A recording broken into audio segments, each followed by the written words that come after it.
Hello, I'd like to welcome you to this special edition of our Green Christian Group meeting, which took place on Saturday, the 23rd of May.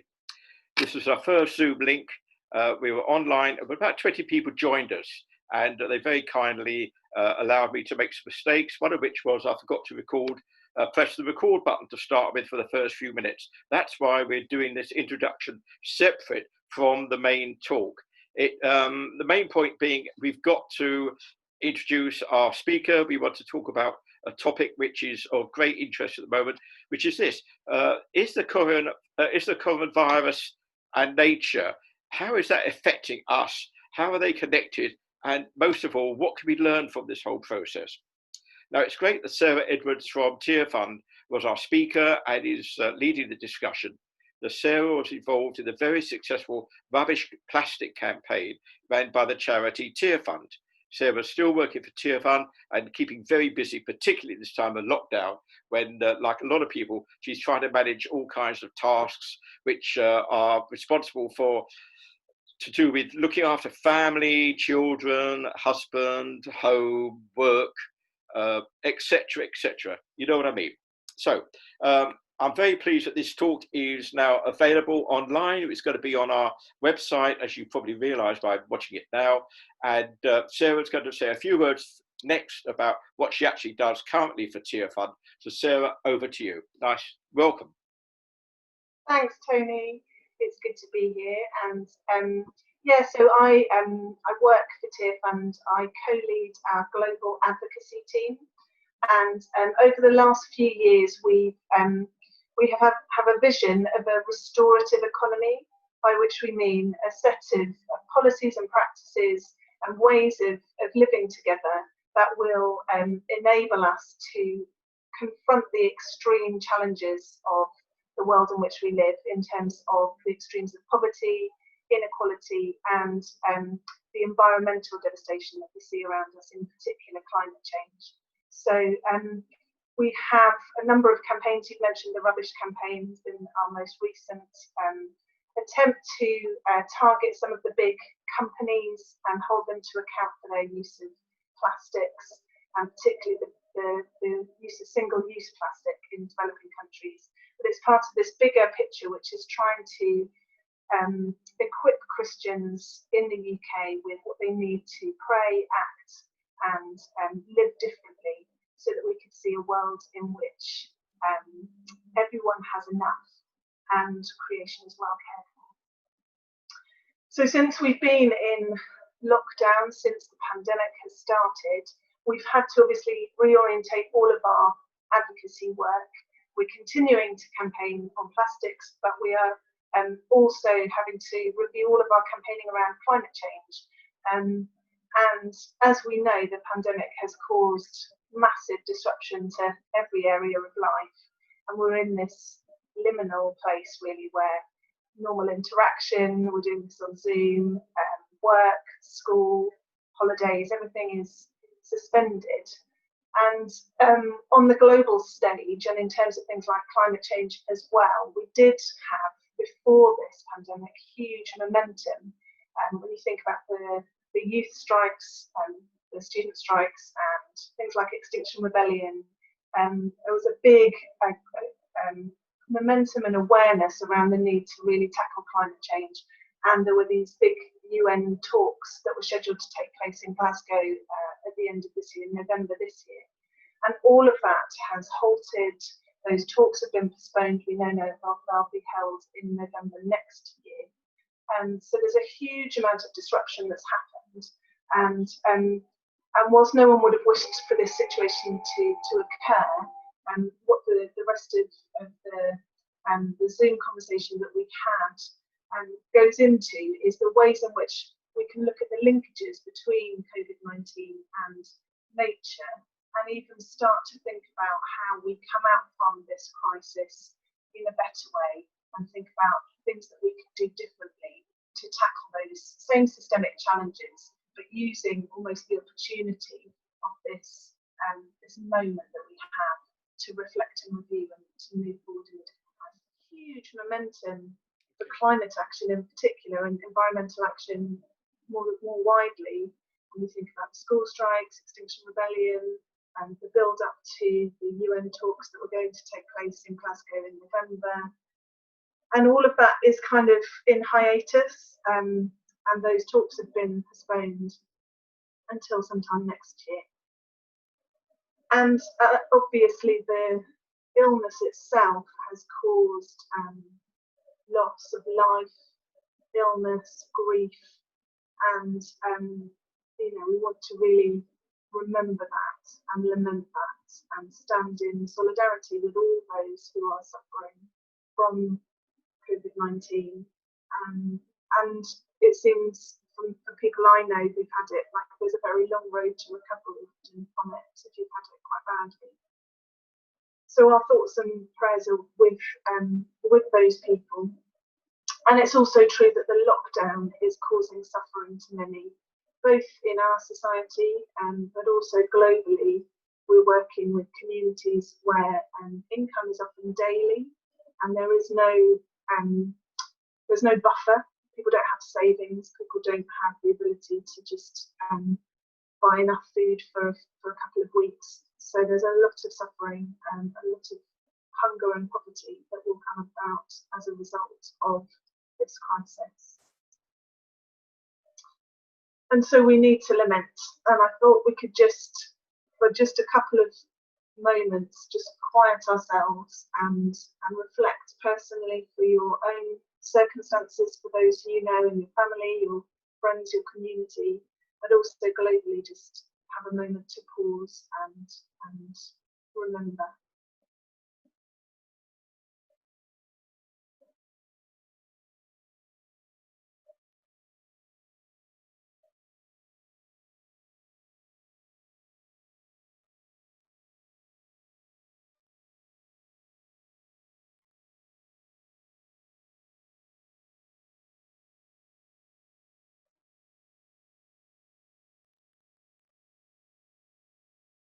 And yet, at the same time, there are glimmers of hope amidst this difficult time. The crisis and the response to it have shown a number of shifts, which we have started to notice at Tearfund, and which would be really interesting to hear people's thoughts on this morning. The three shifts we have talked about are: one is around connectedness and togetherness. There's been so many examples of people coming together, caring for neighbours, checking on vulnerable people, on elderly people, making sure they're able to get shopping and medicine. The weekly ritual of clapping NHS and other care workers. There's been a real sense of being in this together. Secondly, there's been a real valuing of life, of the sacredness of life itself over and above productivity. We've halted economic activity in order to shield vulnerable people's lives. We have really seen an amazing shift in that sense. And I read something this morning that was saying the superpower of humans is that we can refrain from doing something. Everything else in nature does the thing that it does. A rock is a rock, a beaver is a beaver, a bird is a bird. Humans, we have the ability to choose to do something, but also to not do something. And in this pandemic, we have all stopped doing many things in order to protect the vulnerable. And the third shift we've noticed is that there has been amazing change that has happened at huge scale very quickly. And that's from the Nightingale hospitals being built in a matter of weeks, to people changing their behaviour and staying at home and social distancing very, very quickly and with huge levels of compliance. So we've seen behaviour change, we've seen policy change as well, and we've seen the government stepping in with its financial packages in ways that we could never have imagined. So there's a sense in which huge changes can be imagined and can be brought about. So I'd be interested when we come to discuss a little bit about your reflections on those shifts. But in particular today, I wanted to focus on that first one, connectedness, togetherness. And particularly thinking not just about our connectedness to one another, but also our connectedness to nature, to the natural world. And I want to reflect on a few different ways in which I think the pandemic has revealed that connectedness. It's interesting that I've seen a couple of articles, I don't know if you've seen them, about is the pandemic an apocalypse? And interesting theologians reflecting on what apocalypse really means, a revealing, a exposing of reality, a revelation.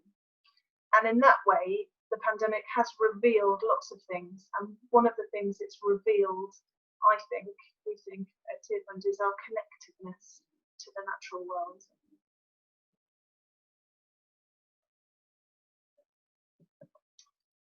A few images to ponder.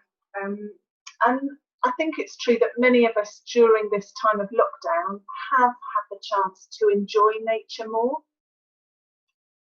Whether we're privileged enough to have a garden or whether we're just looking at the outside world from a window, from a flat, we're noticing our surroundings more than we normally do. There's been an increased interest in hobbies like gardening and bird watching, people taking their daily exercise in nature where we can, and for those of us in Barnet, we're lucky enough to have lots of green spaces on our doorstep. The bird song,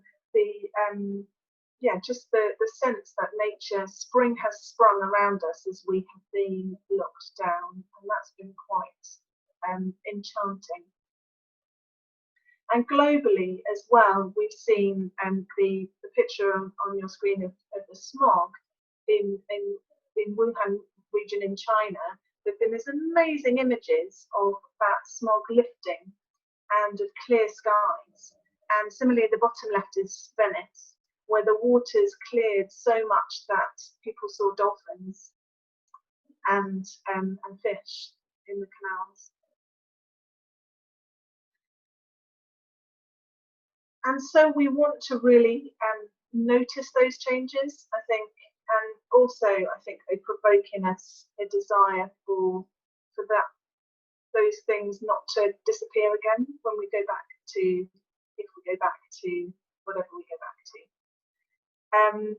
So we want to sustain those sorts of changes in terms of noticing and valuing the natural world. Air pollution levels in particular have fallen dramatically, and that's largely due to the change in transport levels and people staying at home. So I thought we could have a bit of a discussion now, and I'll come out of screen share in a moment. So you might want to just make a quick note of these questions. What have you noticed in this crisis?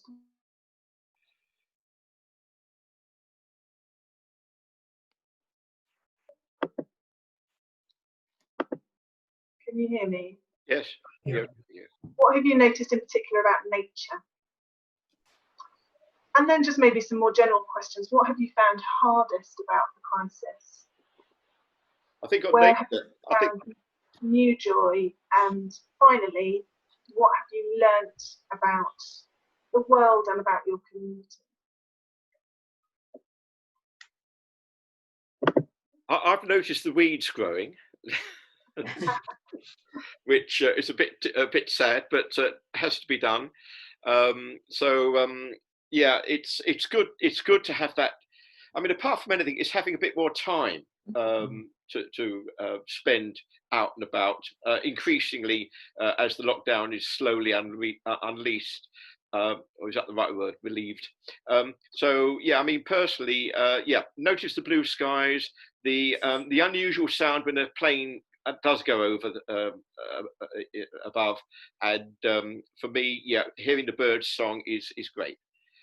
What about you, Anne, in Norfolk with your country view? Norfolk, yes. Well, it's very different because it's so rural, and to start off with, I felt quite guilty because I thought, gosh, I haven't noticed.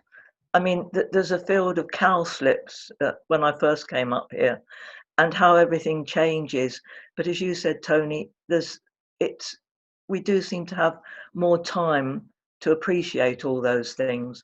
And although when I'm living in Barnet, where I normally live, and going up the fields at Hadley, I was always going somewhere. I was always trying to achieve something. Whereas here, I just have time, and I'm very fortunate to be able to enjoy it.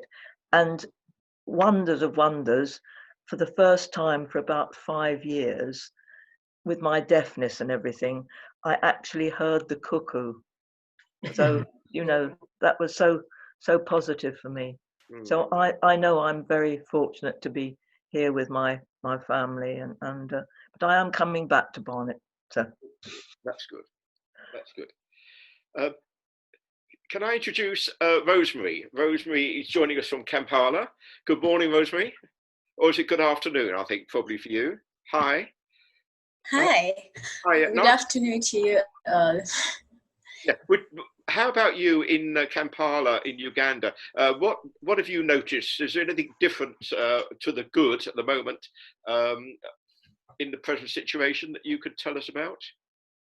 Yes, there's actually been a lot of changes, most especially within Kampala, which is the capital city. It's usually overcrowded with people, and many of them have gone back to their villages. So I believe that there is a lot of agriculture going on down there in the villages, and the city is very empty. A few people are within, and there is no traffic jam like to pollute the air. The factories are a few that are operating. Luckily, they are not very much surrounded within Kampala. Most of them are on the outskirts. And recently, we've been hit by a tragedy whereby Lake Victoria is flooding to the homes of people who are living around it. And many of them have shifted. Others, we don't know. So far, we've not recorded any death as far as I know, but many of them have shifted. And since it's a crisis of corona, and with these heavy rains that we are having nowadays, it's really not good for the people. They are trying to survive, as well as now that they don't have shelter. Right. Yeah. Right. Have you noticed any changes with nature apart from the lake flooding, which I'll mention a bit later? Maybe I've got a report on that. But I mean, in this country, we've noticed that wildlife is appearing in cities. So you know, they're ducks walking down the middle of city streets, for example, which is a bit unusual since it's normally cars. Have you noticed any improvements in terms of animal life or bird life, etc., over there? It has been somehow like similar, because here animals can move, not only those, except those in the wildlife, those in the zoos, but most animals do move freely here. Right. So, yeah, just now that they are increasing in number, and yeah. Right. Good. Thank you. Thanks, Rosemary. And yeah, many animals are now like multiplying. They are giving birth. They are breeding into many than before. I think because of the cool environment that we are having. Right. Yeah. It's a different situation. Yeah. It's very different. Yeah. Yes. Sarah, have you got any more thoughts about nature that we could pick up on at this stage? I just wondered if anyone else wanted to say anything about what they've noticed. I've put the other questions, thanks for the suggestions, David, in the chat. So what have you noticed about nature during the lockdown? What have you found hardest? What have you found, where have you found new joy? And what have you learned about the world or your community?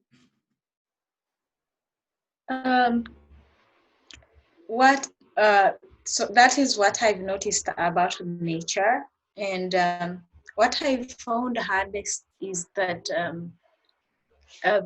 people are struggling more than before. Most especially those who got locked down here in the city and never managed to go back to their homes. They are struggling to find what to eat. And for those who have been displaced because of the rains around Lake Victoria, it's also so bad news that amidst the corona crisis, they are also facing the displacement. And the joy that I found amidst this crisis is that I get to talk to my family. Families are connected nowadays. Everyone calls back to check on you, the friends that you've been taking long to hear from. And we are getting back to God.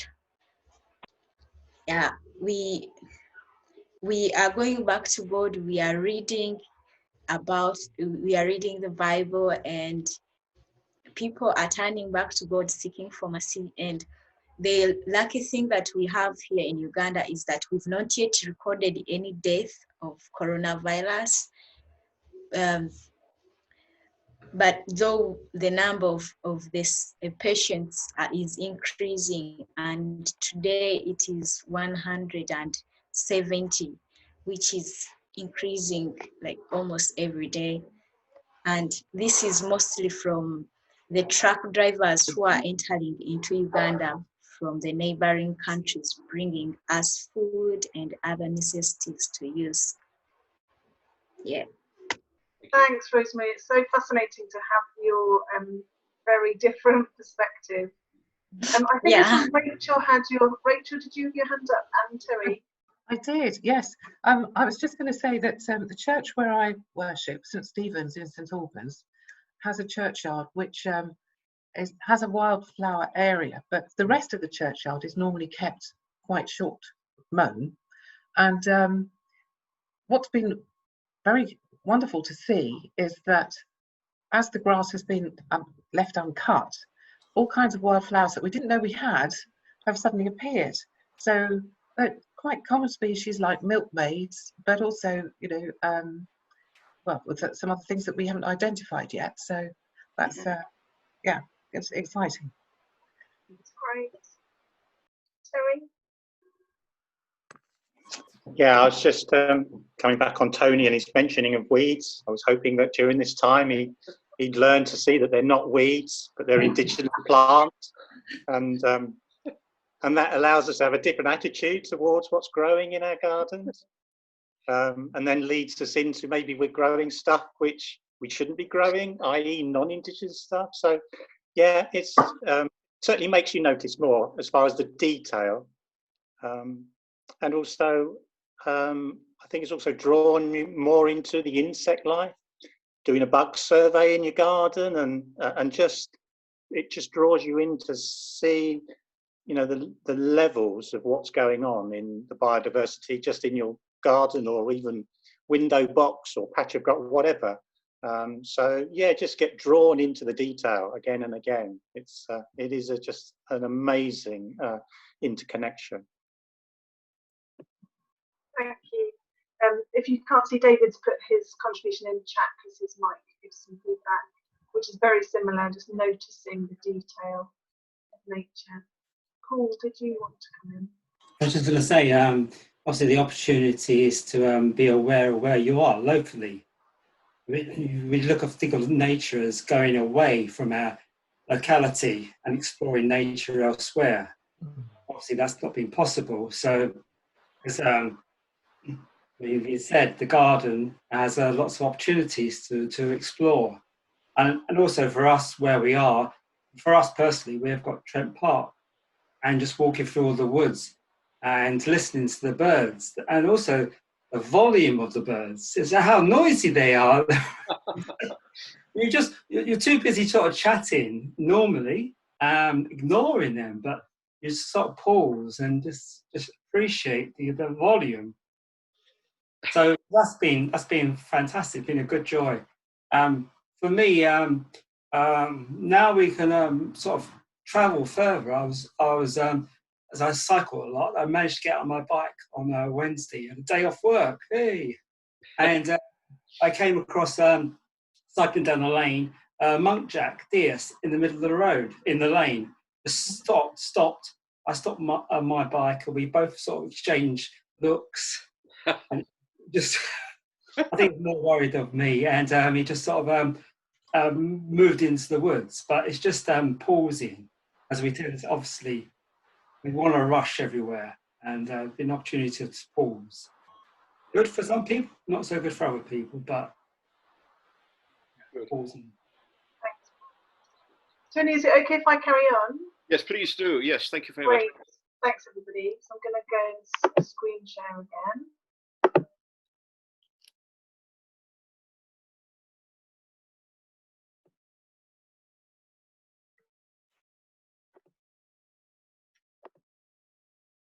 So, yeah, as people have reflected, it's been amazing just to have what I read this morning. Some people are calling this great pause, this time when, I mean, for some of us with young children, it's been a bit more frantic than usual in some ways, but still, there have been moments around the edges of life, moments of not having to commute, of not having to rush around, of not just being, as I think Anne said, just on a mission to get from one place to the other. We've been noticing much more about nature, and there has been this positive effect as well.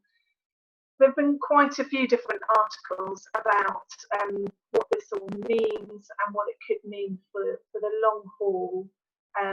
There's been a lot of adapting to online working and online learning, and maybe some of those changes will last, and maybe that will mean that we have long-term less travel, less business travel, less business flying. That could have a long-term impact on emissions, for example.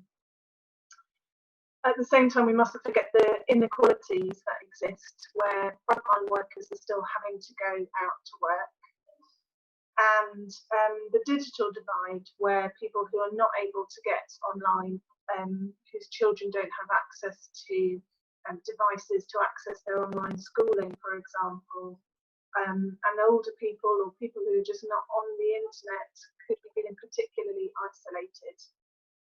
But as I say, there is this widespread move which could have longer term implications.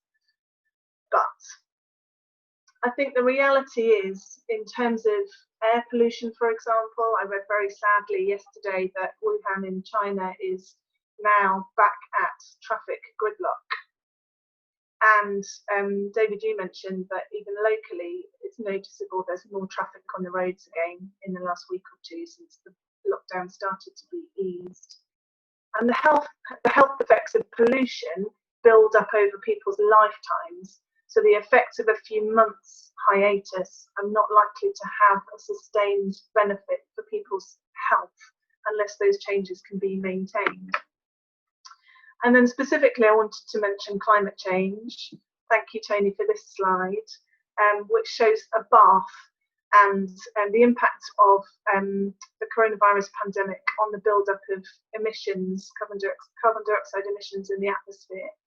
And really what we see from that bathtub, those lines, the black line is the end of last year, the greeny blue line is the end of this year, as with the pandemic, and the pinky red line, if we hadn't had the pandemic, it's quite a small difference. So we have seen a reduction in emissions, particularly from transport, as I say, but the fact is that unless we make conscious big changes, these reductions won't be sustained. And the other less positive connection I wanted to talk about, I don't know if you can see that, the destructive element of our relationship with nature. So yes, we're connected to nature. Yes, we have had that revealed to us and we have been able to enjoy that. but also the pandemic has highlighted the ways in which our relationship with nature is destructive. And that, in fact, is at least partly to blame for the coronavirus pandemic. And I'm sure you'll have seen and read, as I have, about the factors like the wildlife trade, the illegal and poorly regulated aspects of the wildlife trade, which have contributed to the crossover of the virus between species, industrial farming and deforestation, pushing subsistence farmers and farmers of wildlife closer and closer to the forests and to wild habitats, and making it more and more likely that viruses from animals will jump across species. So there are a number of ways in which we need this pandemic to help us to look at our relationship with nature in a more critical way as well. So what happens next? We don't know, basically. We don't know what happens next. And I think that's worrying and scary, but it's also hopeful and an opportunity. And lots of people are starting to think about, can we go actually forward into a new way of being and doing, and including a new relationship with nature, not just simply go back to the same destructive habits before, to the same trajectory we were on for climate change, for example, that we were on before the pandemic. Could this be our generation's opportunity actually to turn the tide? And as we start to think longer term about economic recovery, there are lots of calls for any stimulus package to be green, to ensure reduction in emissions, to support green industry, to create green jobs, and so on. And I suppose I'd say two kind of notes of caution, maybe. The first one being that the scale of the change that we've seen during this lockdown, which has been quite inspirational of the sorts of changes we could see in terms of environmental action, we haven't seen anything like that kind of scale before. So when we've had the existential threat of climate change, we haven't seen the scale of change that we've seen in response to the pandemic. The virus is much more visible, obviously. The effects of it are much more immediately tangible than the effects of environmental damage and climate change, at least to most of us who are in wealthy countries, most of us who are in wealthy contexts. But something does need to shift, and maybe this crisis could help that. The other note of caution is that, of course, things could go the other way. And we could see, first of all, as we've noted, the crisis has exposed also lots of things about the reality of the world we live in, and that includes deep inequalities. And we've also seen talk of bailouts for polluters. We've seen opt-outs for environmental regulations in the US. We've seen airlines wanting bailouts, for example, and that's difficult conversations. None of us would want a transition to zero carbon to happen this way, with all this pain and all this harm. And yet, if we are to recover in a different way, if we are to really see the kind of environmental transformation that we need to see, maybe we can use this as a moment to build back better, as the phrase goes.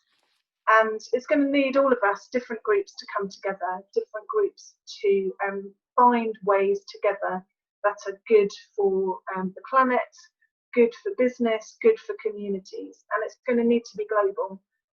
The virus is no respecter of borders, and neither is climate change, neither is environmental destruction. So we'll need to recognise our solidarity with others across the world as we respond. So I thought we could spend a bit of time reflecting on a few questions about what might happen, what might a new normal look like, particularly for our relationship with nature. What do we hope could change as a result of this crisis, locally and internationally, and what part can we play?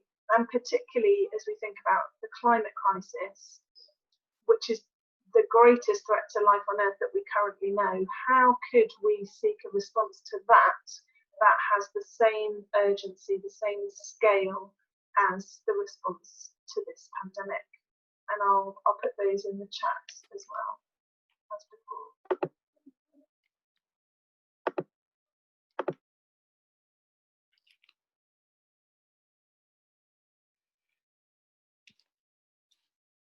Okay, are we all able to hear everyone? Could you wave if you can hear me? Good. Yeah, thanks, Sarah. I mean, there's such a lot to talk about, and we've only got 20 minutes. But just picking up on the point which Ron raised earlier, the effect of the pandemic in terms of a lockdown and so on has reduced CO2 by 17%.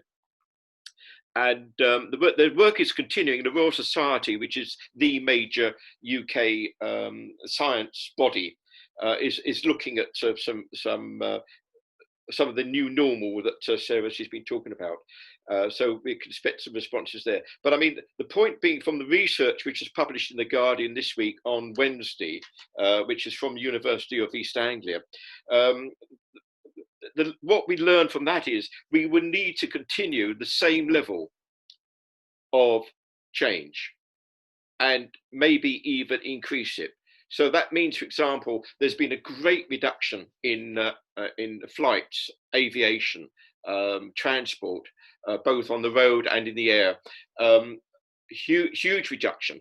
Now that would need to be maintained. There's no way that the popular opinion in the world is going to agree to, stopping our summer holidays for those of you who go on summer holidays, flying off to wherever you go. I don't know, south of France or somewhere lush, or even Greece. I think probably, to reduce that level of activity is huge demand. And I think if I was being prophetic, I would say that what's happened with the pandemic is a serious warning to us what needs to be done to achieve zero carbon emissions by 2050. It's really that serious. And no, I agree with Sarah. We need to be positive. We need to respond, and we got to. We're not going to sit back and ignore all the dangers ahead. But I really do think we need to think absolutely seriously. There's no doubt we've got to make some major changes and continue the changes we've got as far as we can.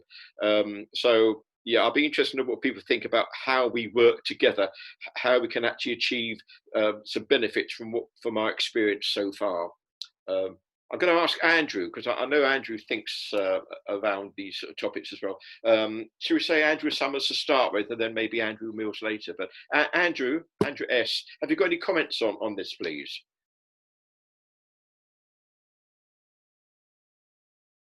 Can you hear me now? Can you hear it, Andrew? Yes, I can hear you. I'm going to think off the top of my head, really, but I think my first thoughts on it are not that optimistic, really. That the changes that we've gone through with regard to the current normal are felt to be so unpalatable by most people, and folks seem to be desperate to get back to where they were before, that I think things will drift back inevitably. And that graphic about the carbon emissions in the bath were really frightening. Yeah, I thought. Yep. There was. I've got some other slides which I didn't want to risk trying to disrupt the proceedings by attempting to show them. But I think the slides following that research are really very impressive about the effect of the pandemic, and just how, though it's been very helpful and obviously important that we try and stick to that. It is this business of how we move on. Really want to concentrate on ideas to move on. Immediately, can I just say politics? South Korea in April voted in a massive green agenda. They didn't have to. Young people particularly voted in favour of a green agenda for economic development in the future. So it can be done. And it's now up to that government in South Korea to actually deliver on that. So that's going to be interesting.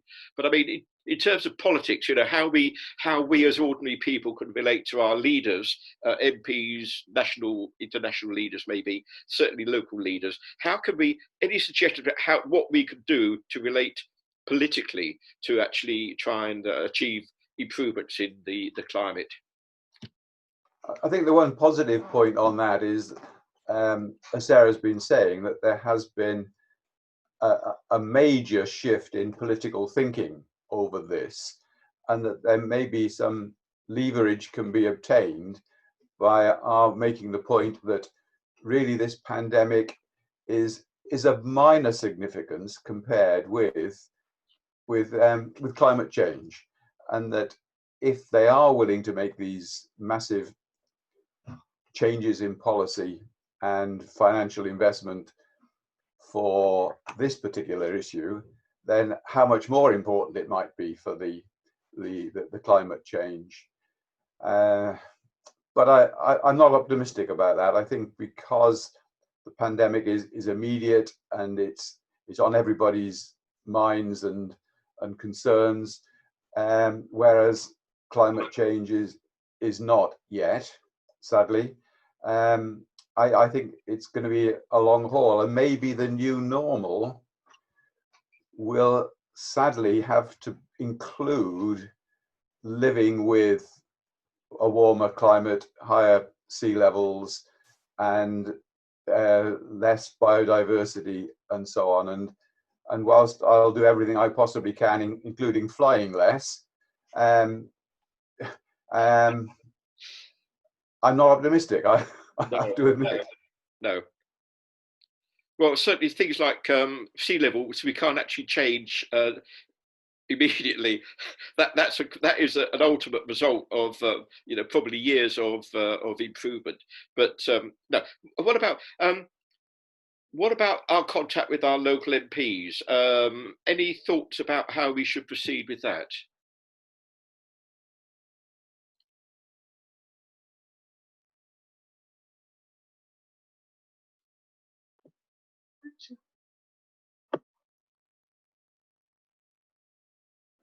Rachel has her hand up, I can see. I don't know whether anyone else can. Yeah, Rachel, do you want to turn yourself off mute? Okay, right. I went to a Christian Aid advocacy training last autumn, and it was very helpful because it went through the kind of research, background research, and the skills you need to make a really good presentation to your MP. If you do get to see them, then you perhaps get a very short period of time, and you've got to focus all your arguments together. And really, as much preparation as you can do in advance, the better. So yeah, I mean, more courses like that. Right. So was that by Hope for the Future team? Well, it was actually by Adrian Wally, who at that time was working for Christian Aid. Right. So yeah. Okay.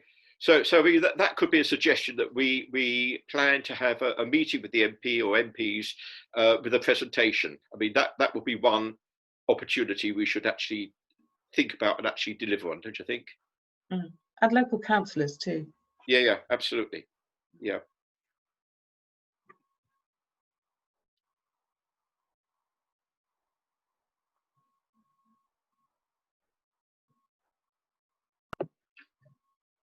So I'm a little bit more optimistic than Andrew.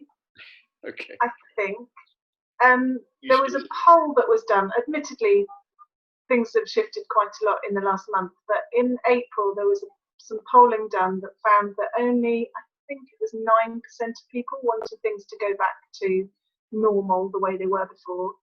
And so people, I think, across the population are willing to use this moment to say we want things to be different. Now, they might well not be thinking about climate change in that respect. They might be thinking about all kinds of stuff around education, around health, around how they prioritise their time, around work and schooling. But I still think there's there's been a chance for us to see what's possible, the change is possible.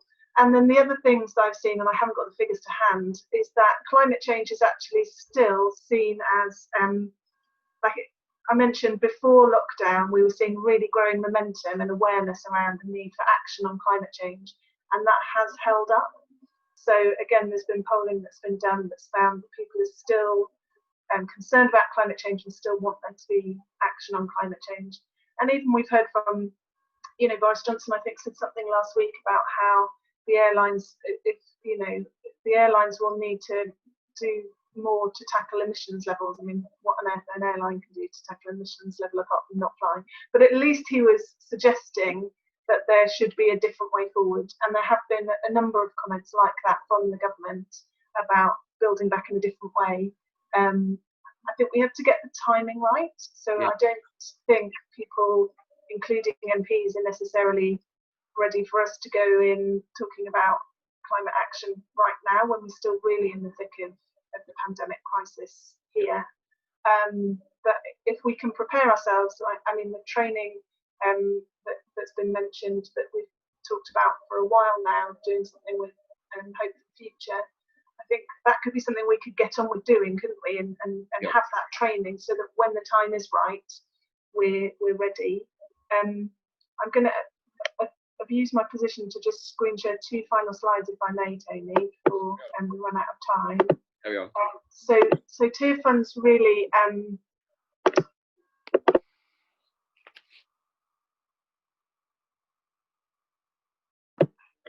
Tier Fund has put together a number of resources to help people think about these sorts of issues. And one of the things we're asking people to do in the immediate term is obviously to pray for those who are struggling in the pandemic and in lockdown around the world and for leaders. But also let's take this moment that's a possibility for a great reshaping to convene community leaders, write to the newspaper you read, email your MP. I don't think those kind of form emails of clicktivism will work, but if we write our own sorts of emails and letters, that could be effective. Yep. And then I wanted to particularly mention, so we've launched, if you go to tierfund.org/reboot, we've got a kind of thought piece with lots of these things that I've mentioned about the 3 shifts we're noticing and the need for a conversation around it. We've got an animation and a discussion guide that you can use with your church or community group. And we're also going to be launching in the next few days a campaign around the sorts of things that we want to see as we start to rebuild and reset, both nationally and globally. So do have a look at those.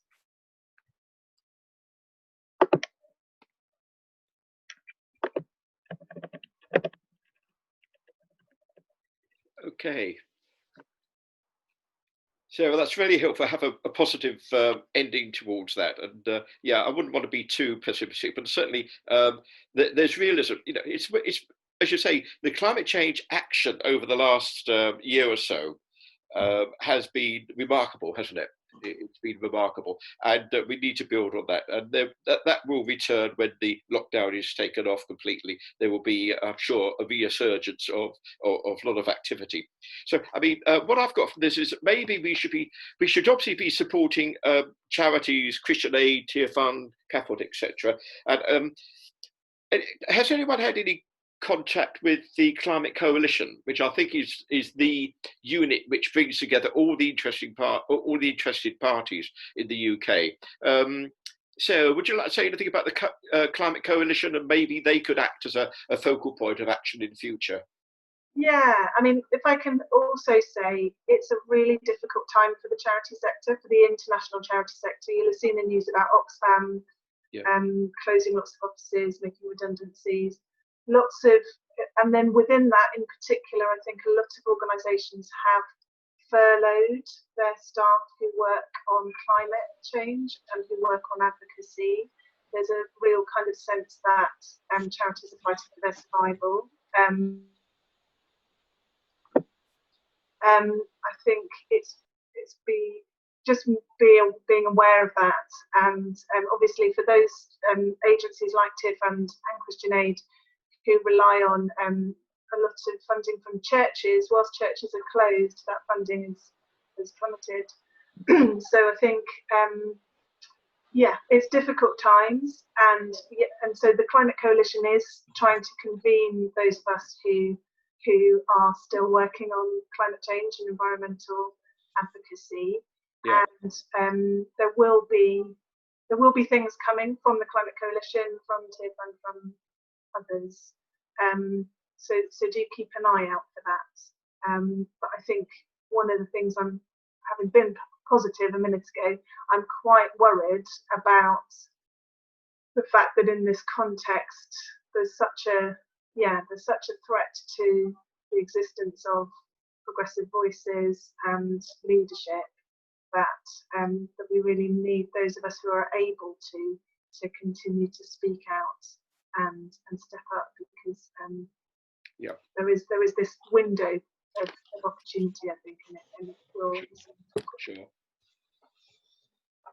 And for me, I think it's important to support our young people as well. A lot of interest, really lots of interest, for quite young children. You know, in the primary schools, lower down the primary school, we need to support and offer to help in any way we can. I know Debbie Wendler is working on a pond in the school locally in East Barnet, a pond in the school which children themselves will get involved in maintaining and looking at, observing what's happening around the pond. So, I mean, all these are building up a picture that we're responsible to some extent to do our part, and do what we can in terms of supporting nature, as well as in doing climate action protests and so on and so forth, as we feel we should or could. So any other positive action points that we can take forward from all this? Andrew has his hand up. Yes, Sarah changed from being positive to negative a second ago. I think on a positive point, picking up on one of her latter incisive points, as many of her comments have been today, if I may say so. It's been super. This business about the forces against us progressives. I do have a feeling that those forces, in particular in America and in Brazil, I think they will come a cropper. I think they will be shown to be irresponsible, arrogant, anti-science, and I think that will be helpful to us. I think when they come a cropper, and I'm pretty sure they will, because sooner or later, the people who have supported them will see the reality of their folly, and I think that could be used as a lever, so that, for instance, those that are saying or have been saying that the pandemic is really no big deal and poo-pooing the science, they've been doing something very similar with regard to the climate change and science, and we can then point to the parallel, I think, to our advantage. Yeah, absolutely right. Yeah. Okay, well, what I suggest we do is I'll start by writing up a few notes, and then I'll circulate them, and then add and subtract the notes. So we end up with perhaps some kind of list that we can take forward. And just to remind ourselves that MPs actually do really appreciate support from their constituents, particularly if I think I've learned from a lot of this, I've really got to know what I'm talking about. So if you're standing up to talk publicly or even individually in a pub or whatever, you need to know what you're talking about. And the research, which I mentioned several times, I'll try and get a summary of that from somewhere. I'm sure it's going to be one. It's ongoing, so we've got to watch this space. But finally, thank you, Sarah. That was genuinely, honestly, absolutely spot on what we needed, and I think we've all taken a lot away from that. I do appreciate the work you put into that, and do wish you well in the work that you do at your Tear Fund. We look forward to further progress reports. So thank you very much for that. Can we clap? Let's try clapping, Sarah. Thanks, everyone. The other thing is, a group of Christians, can we say the grace more or less together? It won't matter if we're out of sync. The Lord doesn't recognize sync. God is beyond sync. God is the sync. It's synchronous of what we do. And let's say, I'm going to say 1, 2, 3, and then we'll say the grace together. Should we say that? 1, 2, 3. The grace of our Lord Jesus Christ, Jesus Christ, and the love of God, and the fellowship of the Holy Spirit be with us all. Amen. Amen. Thank you, Lord. Thank you. Thank you very much. It's been a very useful session. We will follow up. I really hope that maybe we'll have another session next month, and we'll build on what Andrew and Terry have been talking about with earlier. They talked to us about the possibility of talking about fossil fuel use and contributions to power supplies within the home. And I think also I'm thinking of getting Hope for the Future.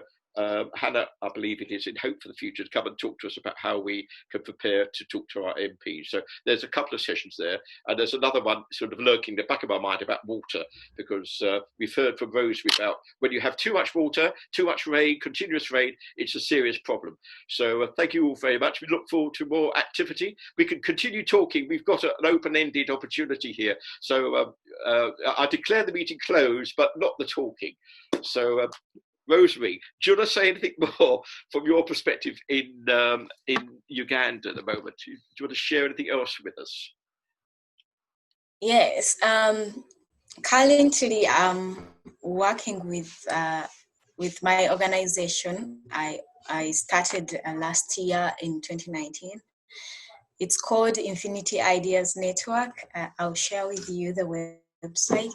And what we are trying to do is to reach out to the deaf and disabled youth and young people all around Uganda to spread the coronavirus information, to let them know about what is happening in Uganda, in East Africa, in Africa, and the world at large. They've been really responsive. We try to get questions from them, and we are answering these questions, and we give them feedback by making a few videos of which we share to them. For those who have WhatsApp and Facebook, we share with them. And what I'm worried about is that they've sent me a few questions that I've not been able to answer. Right. And these are not personal, but they are concerns and worries that I can only answer with maybe players or advice, but they are not the real questions, like what are the symptoms of coronavirus, things like that.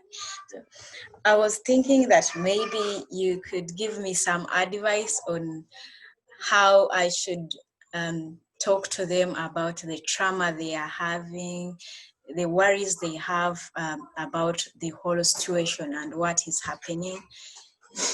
Yeah, what can I say if someone is worried? How can I talk to them, empower them to stay strong? I've been trying to do that, but it's still, the concerns are coming. Yep. Well, I'll have a look and see if I've got some sources to share with you, Rosemary, perhaps which make an outline of what the symptoms might be, for example. But if you use our Facebook page, you could actually record those, and people could actually look at those. So the Facebook page is called Climate Concern, capital C, climate concern. That would be one way, and that way others will be able to join in to see if they can actually contribute to answering a few of those questions. So yeah, so well done for that. So you're working with how many deaf? It's mainly deaf children you're working with, isn't it?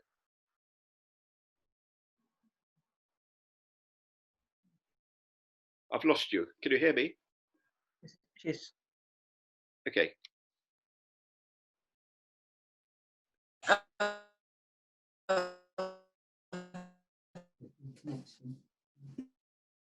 I'm here, yes, to whole country, and others for my particular districts who are 50, and the rest who are at a deaf school.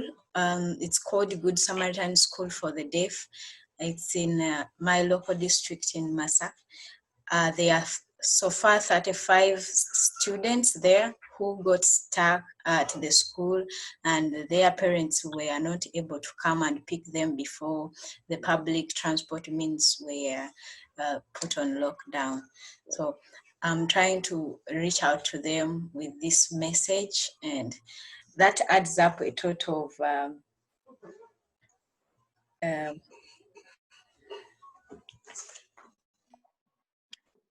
Okay. Rosemary, sorry. so Rosemary, are the children in the deaf school able to read ebooks?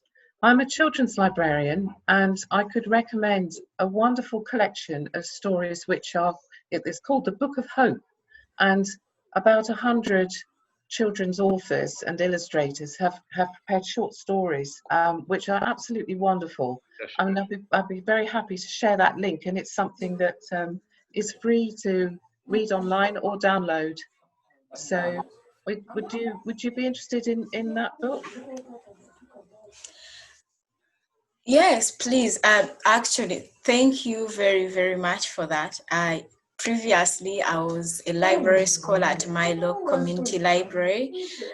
So it could be a good resource to use at the deaf school and also at the library for the whole community to access whenever the lockdown is lifted and everyone is able to go to the library. Not so fast in accessing the online materials because of the cost of having internet at the school. So yes, we would want to have that, and we can try to see if for maybe once a week when we are able to get internet access, we are able to help them read the books. Thank you. Please share the resource. Sure. I'll circulate your email address. Will that be a good start, do you think, or WhatsApp? What would you like to do? Should we do an email address link up? Rosemary, should we do that? Yes, yeah, that could help. Right, great stuff. Lovely, thank you. Okay, any other thoughts about following up with our MP? I mean, in an ideal world, if I had the time, I think I'd be working towards having another kind of open house session, exhibition, event actually at the church or somewhere central, and invite people in to give both displays and sharing information, as we did a couple of years ago. Do you remember? I mean, would that be something that people think might be worth putting the effort into? You know, running another kind of public event, inviting the MPs, getting contributions from the various charities, but also very much wanting to make contact with our local MP and local councillors and so on. What do you think? Would anyone be up for that? For a bit more work to be done in the long run, perhaps over the next 6 months, and aiming for a spring next year, God willing, event. Yeah. Good man, thank you. Well, again, we'll put this in the note. Thanks, Andrew, and others. We'll get a note out and just see if people are prepared to have a working group to get this moved forward, because it will take quite a bit of effort, but it's probably going to be worthwhile. The only thing I would say, Tony, is that I don't think that social distancing and some of the aspects of the lockdown are going away anytime soon. Right. So I think having a physical gathering of a lot of people is not worth planning at the moment. Right. No idea when that might be possible. So maybe we should be looking at a webinar. Inviting I think in the short term, doing some things like this. Yeah. And one of the amazing things, like we've got Rosemary from Uganda. I mean, how amazing is that? Exactly. Yeah. Carbon free and cost free. Absolutely. So I think maybe things like this, you know, making the most of the opportunities of being online more. I mean, it would be brilliant to do something like you suggested, but I just don't think there's much point planning something like that until we have clearer sense of. Put that in sort of a late middle distance, if not long distance. I mean, so like Facebook and other big companies have already cancelled all gatherings of certainly more than 50 people until next summer, 2021. So I think, you know, that gives you some indication of the sorts of timescales we might like. Good point. Thank you. We could presumably invite our MP to a Zoom meeting. Sure. Yeah. I did think about that, but then I thought, well, maybe we've got to prepare. We want to make sure get the most out of that opportunity. So this is where the training comes in from. The hope for I think the training would be great, and I think that can be delivered on a webinar. If we asked Hope for the Future to deliver a training for us, that would be really good. Yeah, that'd be good. Thanks. Yeah, very true. Okay, any other bright ideas we could share? Otherwise, it's time for coffee, I think, or cornflakes, whatever stage in breakfast in you might be or not be yet. So, okay, well, shall I declare the meeting closed, the informal bit all over, and thank you very much, everyone. It's been a really interesting morning and thoroughly enjoyed it. And again, thank you, Rosemary. It's really nice to see you again in person via this link up, and we'll all keep in contact. And certainly, if I could share you could share your email, people could probably come back to you and further help, particularly if they want to contribute to some of the answers to the questions you want, maybe contribute some answers.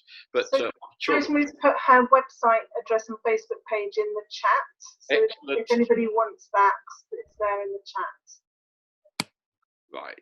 Okay, we'll follow that up. Thanks, Sarah, for pointing that out. Thank you very much. Great stuff. Okay. Thank you. See you soon. Okay. Thank you very much, everybody. That's really interesting. Thank you. Thank you. Bye. Bye. Bye, everybody. Thank you.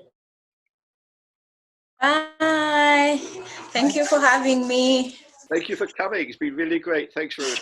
Take care now. There. Yeah, it's nice meeting you all. I'm so happy. Lovely to see you. Thank you so much, Tony. Lovely to meet you. Thank you. Okay. Bye-bye. Bye.